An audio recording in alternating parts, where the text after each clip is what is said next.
It's late October. It's definitely autumn, as you can see by the colors of the leaves. We have loads of leaves on the ground, which I will be using a little bit later on in this video. I'll show you how I'm going to do that. But I think it's time to do another garden update. It has been a slow season. The weather has not been ideal, to say the least. And we do have a lot of ripening going on right now.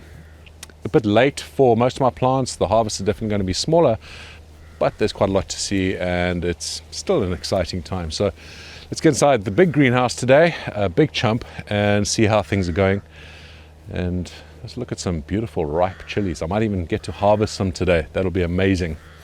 If you're wondering what these are, by the way, a bit of an eyesore right now, but these are going to be going inside the greenhouse, and basically all the stuff that's lying around on the floor, I'm gonna stick them inside here because it'll make it a lot easier at the end of the season to clean out the space with a pressure washer or something like that, because this will keep everything nice and dry. So I just bought a bunch of those, but that's why they're there. Not ready yet to put them inside. Let's go and check out what's going on inside here. The biggest challenge at this time of the year is actually managing the watering, because as you can see, this plant over here is probably needing a bit of water. You can see the droopy leaves, but you also don't want to overwater. And because I have everything on the same system, it can very easily overwater some plants while underwatering others. Like this is underwatered, but these here are actually doing just fine. Now we'll start up this side because this is where all my Superhots are and a lot of the pods that I've been waiting so long to ripen. We can see here we got some finally coming through. This plant is just stunning. You can see these beautiful purple pods. So they kind of start out, well, they start out green and then they go this purple. Here's a beautiful example. Purple over there, and then they start ripening up. They go orange and then they go to red. So you can see some beautiful red ones down there. Now, yeah, I have had aphid infestation. I mean, this plant has actually recovered quite nicely, but this was terrible. You can see these leaves. That's residue from the aphids, but all this new growth coming through, all this outside bits here are looking fantastic. Let's have a look at what this plant actually is. By the way, what I'm doing here is I'm just tapping my phone. This is using my app Seedsio that I created, free to use, so go check it out. But this here is a Naga Viper brain, and yeah, it's stunning. We'll be having seeds for these back in the store again as soon as we get some decent seeds from this. We've got a few of these plants growing, but it is a stunner. You can see again some residue on some of the older pods, but they're not really going to affect the pods too much. But the new ones coming through are beautiful, shiny, and just gorgeous. Now look at that. They've got a little stinger on them, and they are extremely hot. It's so weird to see the plants in this state at this time of year, because you'd expect to see this, or hope to see this, probably August time, maybe early September, but definitely not late October. It's just at any time now we could be having some real hard frosts and these plants are dead. But it's still nice to see that some are coming through. There's some beautiful pods, look at that. Not fully ripe, but getting there. And yeah, we've got some ripening up there. But it's lovely to see, and you can see how green it is in here still. I'm limiting how much I'm feeding, just because they don't really need it right now. And again, like I said in the beginning, just reducing the amount of water that I'm giving as well. Just don't want to overdo it. That's a quick way to kill your plants at this time of season. My Scotch bonnets, look at that. I know a few of you had some issues with the Scotch bonnets that you might have bought from my store where they weren't growing true to type, but that's bound to happen. It's still not a fully stabilized variety. The one I had still had some opportunities to cross, because I have only been isolating that specific cultivar for about 4 generations. So they have been stabilized previously, but obviously where I originally got the seeds from, they might not have been isolating fully. But I'm going to continue isolating as long as I keep getting these types of phenotypes. Then it's absolutely perfect. I'm obviously not going to be picking pods or seeds from plants that the phenotype is not correct. But seeing the pods doing that, absolutely gorgeous. Oh, look at these yellow beauties. Borgnine yellow. So these are new, and they'll be new into the store this year, but they are stunning. Lots of gnarliness going on there, and I'm sure they're going to be steaming hot. I might even have one of these on my next live stream. So I do a monthly live stream first Sunday of every month, and sometimes I eat some silly hot peppers, and I think I'll be doing one of these and probably another one as well. So make sure that you watch that. It's good fun. We get to spend some time with you guys and get to chat about chilies and a bunch of other things. Sorry if it's a little bit noisy. I've got my fan blowing up there and I don't want to switch it off because it is there to circulate the air, especially when things get a bit humid around here. This plant has been an interesting one. I don't know, I might keep some seeds from it. Sometimes you get interesting outcomes from your chili plants. This here is meant to be the Bikino Black. Who did I actually get these from? Let's have a look.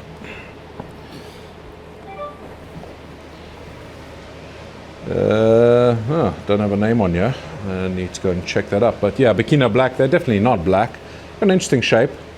I guess that's kind of black, but yeah, that's still a very young pod. But this is what they're ripening up to. Definitely not black, and definitely not a Bikino. Bikinos are smaller than that. Still interesting one. I don't know. Maybe I'll grow it on next year and we'll see. Maybe we can come up with something interesting, but it's an interesting looking pod. I have got some plans for next year to actually space these plants apart a little bit, because as you can see, they're kind of growing into each other. That there is, well, it's growing over into this. You can see the red pods in yellow. Those are not on the same plant. That is two separate plants. But you can see I have my pots quite close together. These are 10 or 12 litre pots. And obviously I just want to make the most of the space I have, but at the same time, at this time of season, you don't want them to be, you know, mixing up as much as they are right now. It just makes it more difficult to get air in between, keep them healthy.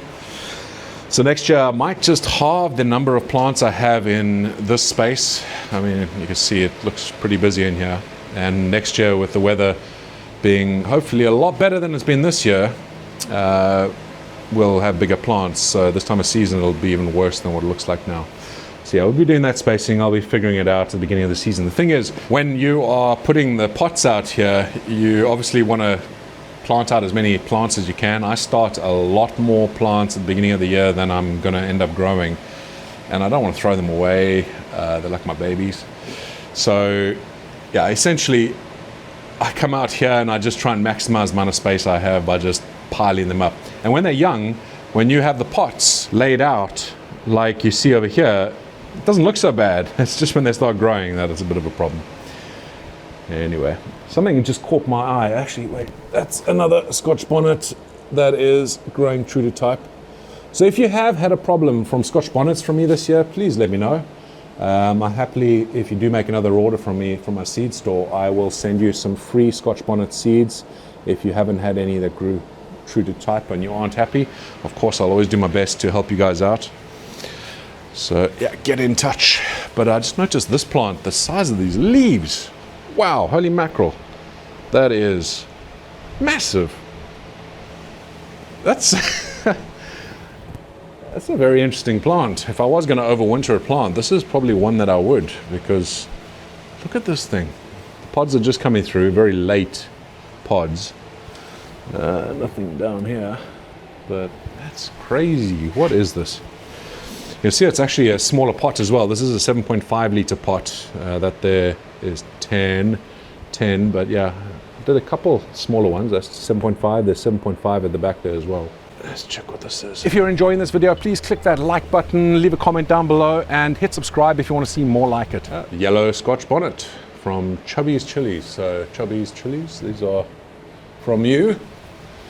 Not looking too much like a yellow Scotch bonnet shape. Looks more like, I don't know, habanero almost. It's got a little tail on it there as well. We'll see if they end up ripening up. But yeah, these leaves are just incredible. Look at that, size of my hand. And I don't have small hands. What is this one next to it? So that's got some interesting shapes there. It's also a yellow Scotch bonnet, so that is actually growing out yellow, but I'm guessing, was that from Chubby's Chillies as well? Yeah, it was. So two of these plants next to each other, growing very differently. If I remember correctly, he brought these back from his trip to Jamaica. You can comment down below, Lewis, if I'm incorrect. But that actually looks a little bit like a Scotch brain, maybe. Interesting, but definitely got the color. Not a proper phenotype though, but interesting chili nonetheless. Yeah, these are meant to be the same plants. And what's interesting is that is the smaller pot. 7.5, that's 10. Or even 12? No, that's 10. So it's just weird how plants grow so differently. So these were from the same pod, the seeds were. I think it's one that he just picked up from like a marketplace in Jamaica. So it's not actual seeds. Down here we have the beautiful, infamous Big Mustard Mama. Look at these pods. Look at that. So that's still ripening up a little bit. It's difficult to tell when they're perfectly ripe. These are obviously very new, very green, but they do ripen up to this golden mustard color. There's a beautiful example. Look at that. Stunning. Oh, and I just saw a beast up here. Check at that. That's massive. Look at that. Beauty. And over here. Oh, it's got some beautiful pods. Really happy with the isolation I've done here. Because Big Mustard Mama, it's relatively new, so not fully stabilized across the board. But I'm getting some good phenotypes from my plants. Still got quite a few green ones coming through. It's not as prolific as I'd like, but again, I think it's a lot down to the season. I've got quite a few lovely ones coming through. I've got a few plants of these, so definitely going to have a decent number of seeds from them. Over here is Dragon's Breath. So this got a lot of infamy in the UK press at least, and I think worldwide as well, a few years back, claiming to be the hottest chili in the world, and there's reports of it actually being just something else entirely. I did do a review video on these, which was actually quite funny. I had my neighbor's kids come over to help me out with tasting it, and they were in a lot of pain. But yeah, I got a few fruit coming through here. I thought I'd grow them again this year and just see what I think. Nothing really getting me too excited about them, but I mean, they are hot, don't get me wrong. Hottest in the world? I don't think so. The one next to it, the Big Mustard Mama, is certainly hotter.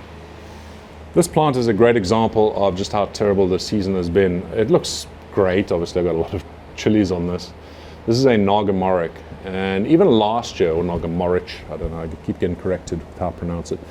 But even last year, which wasn't a great season either, because the weather phenomenon we experienced this year was happening last year, or started last year. I still had a plant that produced just so much more. It was a much bigger plant, a lot healthier, and yeah, just massive number of pods. This one isn't too bad, obviously. I mean, I can't complain. You can see over there, got loads of pods all bundled up, but that is kind of what it should look like throughout the plant. Every node should have bundles like that. And it's a beautiful plant to grow because normally you get tons and tons of pods from it.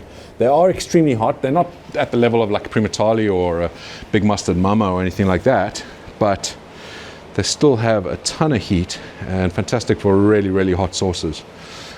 The big benefit though is they are normally a very healthy plant. They grow loads and loads of pods, and yeah, it's just a good tasting pod as well actually.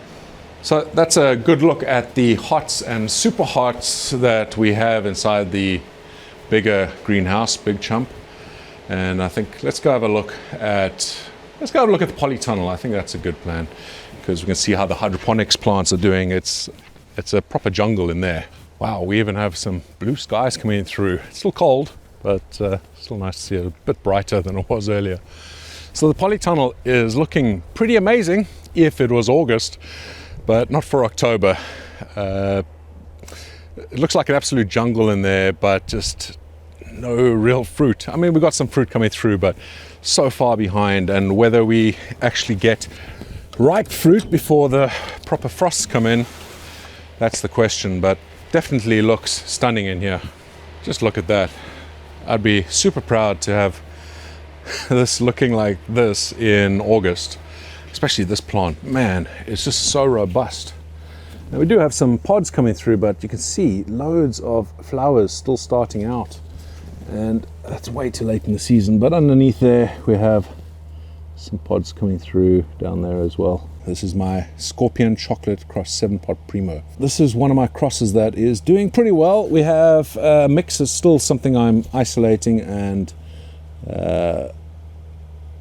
just getting down to a decent phenotype. You can see little stingers on there. It has got the chocolate going on, and there's a little stinger down there as well. Look how robust this is. Such a beautiful plant. Just look at that. I have had a few branches break off on some of my plants, like this here, which I've left to try and ripen some of the pods. You can see there ripening up, but yeah, probably a little bit optimistic of me. Oh, that one's ripened up okay. So yeah, that's what I do if a branch does break off and the pods are starting to ripen, like kind of like this one here. Oh, it's not great. We've got loads of small pods on here. I have a feeling this is one of my lemon Piris, and I can tell that because of what the pod looks like. But yeah, these pods haven't started turning yet, so it's pretty pointless to hang them up, because yeah, they need to just be starting to turn. If you hang them up, then you should be getting them to actually ripen up. It is indeed my lemon Piri F4. Look at the difference between this lemon Piri and the F1 and F2. Got loads of these pods coming through. They are a great phenotype, mainly flattened out, spade. I've got a few of these growing, so I'm obviously going to pick the seeds from the plant that I like the most. But it is starting to stabilize. You can see loads and loads of pods coming through, but yeah, never had a lot of flowers setting on my first and second generation. It was a real battle to get seeds. You can see there the flowers also stabilizing, but beautiful plant. And again, a better season next year. We'll have this looking far more prolific, but it's grown really well. Pretty happy with it, but still very late in the season. My peri-peri as well. I have a few peri-peris in here, just so late in the season. This here is a Moz peri-peri. You can see got loads of pods coming through, but they're still green. I mean, by this time of year, I probably harvested 3 or 4 times with my peri-peris, with the Capsicum frutescens and also Capsicum annuum. But this year, just, yeah, it's ridiculous. Got some ripening up over here. Got some ornamentals that I'm growing down here. We have something eating these. The slugs, worms, who knows. Let's keep an eye out for that. Got some beautiful big sweet peppers down here. Look at that, that's a beast. It's a California Wonder. I mean, that's the size of my fist. That's huge. Beautiful. So we do have some ripening up over here. These plants, I mean, I know a lot of you who do hydroponics will be saying, oh, the reason that you aren't getting ripe pods yet is because you didn't shift your nutrients. I did shift my nutrients definitely earlier than I wanted to the flowering and fruiting stage, but still no luck. But the plants in the soil, they're doing well. The polytunnel has actually done pretty well. A lot of pods coming through here that are ripening up. Over there we've got my spaghetti pepper. These are part of the big and tall competition. I don't think I'll have any as long as some of the ones that you guys have submitted. Make sure you do get submitting. But there are some long ones. I mean, that there is probably, what's that, about 25 centimeters, but yeah, way off. If you've got one that's bigger than 25 centimeters, that's better. If you've got one longer than 25 centimeters, then you may be in for a chance. I'm not going to give away what the actual length is just yet, but you have until the 5th of November to get your entry in. There's another long one, but yeah, no record holders here.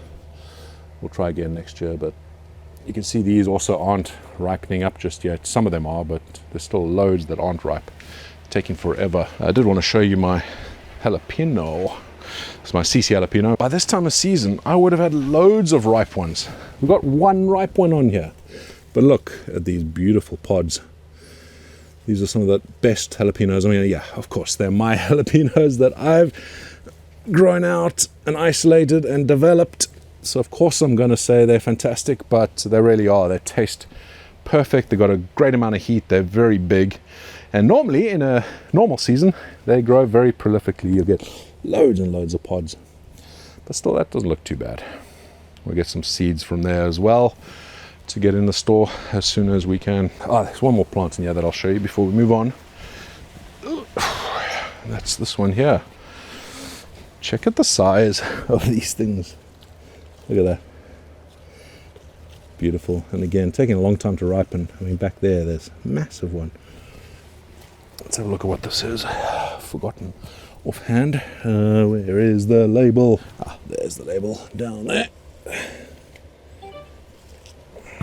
So this is a Corno di Toro, and I'm looking forward to trying one. I believe they're sweet chili, sweet peppers, but yeah, they're taking ages to ripen. But look how massive they get. Stunning.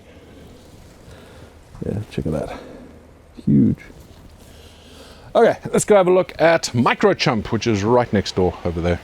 So this has been the first season with this greenhouse, which is the smallest of my grow spaces, and I'm pretty pleased with it so far. Has a few things I need to address, I think, for next year, but ultimately I think it's done pretty well. I have grown with much smaller pots in here, so these are all 3-litre pots, and that has meant that the pods have come through and ripened a lot quicker.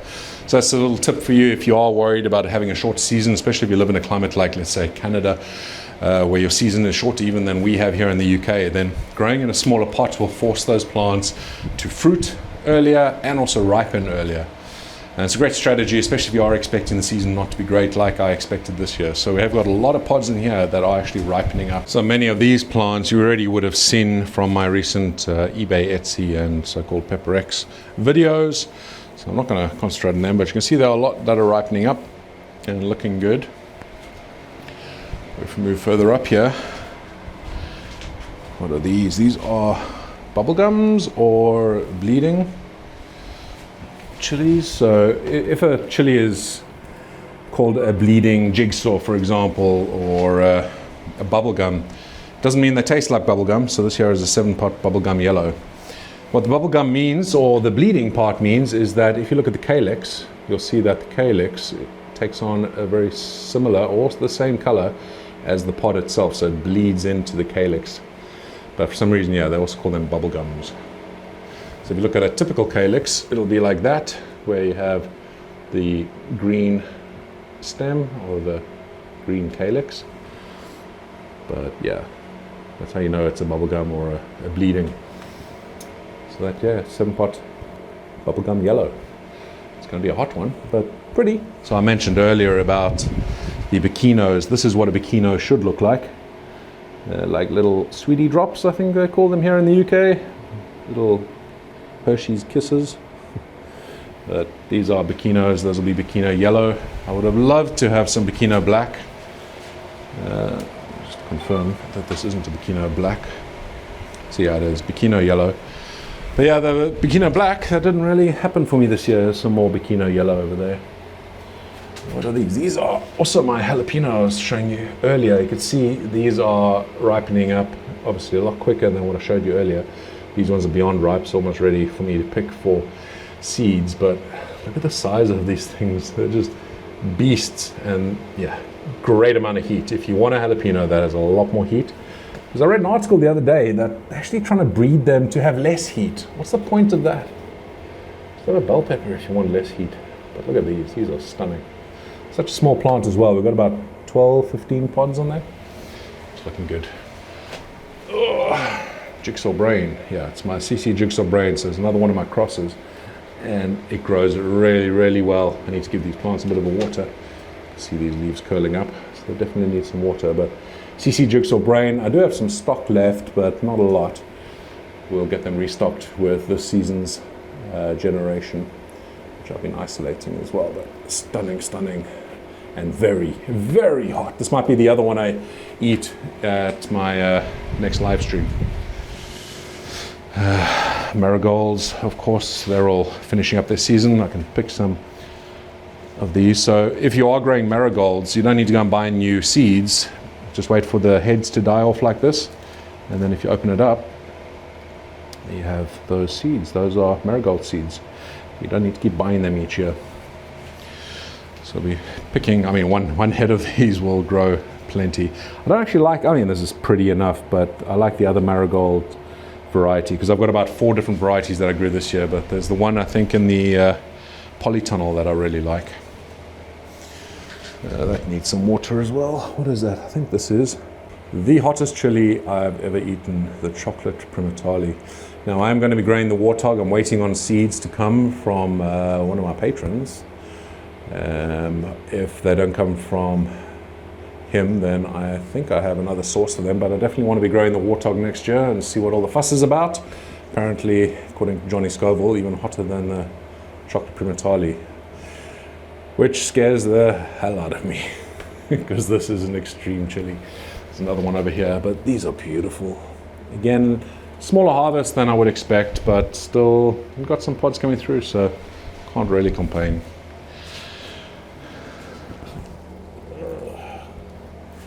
Lovely. Oh, another big mustard mama over here. Yeah, you can see the plants are doing quite nicely. What is this?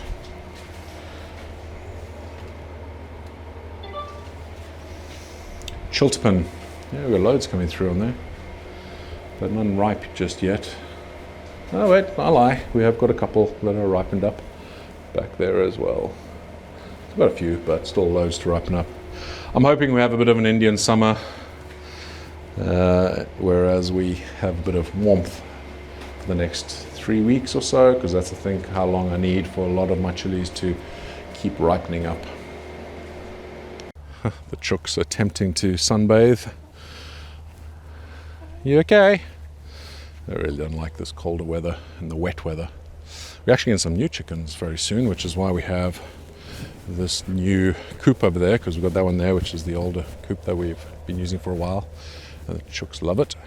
But this one here, we need another coop because that's not big enough for 8 chickens, or 9 chickens actually, because we're getting a rooster as well. But we're getting another 4 rescue chickens. And one of the reasons I got this specific coop is so that, I know it's tiny in there, but we can isolate the new chickens in here just for about a week or 2. Let them get acclimatized to the new space and also get used to the new chickens. Well, more important that they get used to these chickens. So yeah, it'll be interesting. And then the cockerel, I'm thinking that I will just put the cockerel straight into the pen here and hopefully things go okay. If you do keep chickens and you've been in a similar situation, let me know what you think. Should I put the cockerel in there, or should I isolate the cockerel as well? That's not your home, chicken.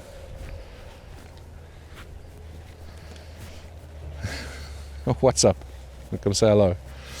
But yeah, I don't know whether I should put the cockerel directly in. I don't think it should be a problem. It's a similar size, I believe, to these chickens, so it shouldn't be a problem. What's up? So yeah, if you do keep chickens and you have a cockerel in amongst them, let me know what you think I should do. But I think that should be okay as long as the cockerel isn't much bigger or much smaller than the existing hens. Fingers crossed this should be okay. So I mentioned earlier in the video, leaves dropping. Of course I'm going to use them the way that most people use these for composting or leaf mulch. But I'm going to do it in a bit of a different way, I think. I've revamped my efforts around my worms. I've been developing this. This is basically my worm shed and also where I keep all my nutrients and stuff. But I've just put some lights in here. I've also got a new worm tower and I'm going to be amping up my efforts in terms of getting worm compost because it's such a fantastic thing. Did I forget to put the lid on? So yeah, we've got a new worm tower. I already had this one here. Let's cover that up. So I like this one so much, I thought may as well. I did look into a few different options, and I think for my space it works out quite well. I've also created some breeder bins. Now, I have created a new channel which will be just about worms. I'll leave a link for that down below if you are interested in that, because I realize not everyone's into the worm farming. I absolutely love it, which is why I call it the Worm Addict. Now, that may be a mistake, creating yet another channel, but I think the way I'm going to do it, it's going to be very unedited videos. It's just, hey, spend some time with me in this space here, creating the worm compost, giving you some tips on how I do it, some of the ideas I have, and showing you how, for example, I'm going to use these breeder bins, and also how I'm going to be using the leaf mulch in a bit of a different way. So rather than just plain composting or spreading it on the raised beds and that sort of thing, I'm actually going to be pre-processing them a little bit and then using them for the composting for the worms. The real challenge in the UK when you're keeping worms or using them for composting or even breeding like I'm doing with these is the heat. There's not enough of it. These do their jobs best and breed best when the temperatures are around about 20 degrees Celsius, and I have got a way around that, and I'll show that as well in the video that I'll be making over on the Worm Addict channel.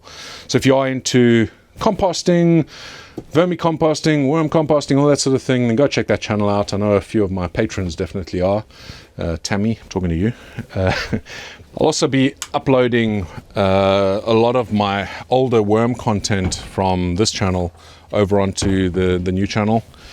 I think it just makes sense to keep it all in one place, and yeah, I'll upload whenever I can on that channel.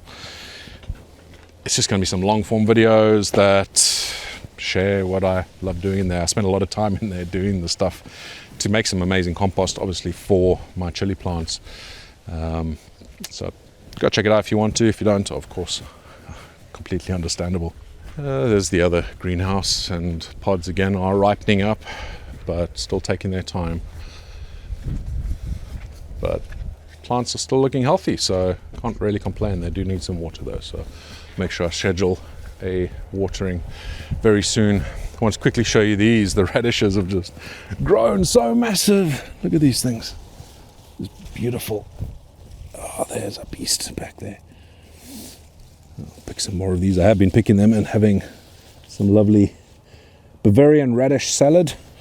And I did promise I'd make a video showing you how I do it. I will do that very soon for you.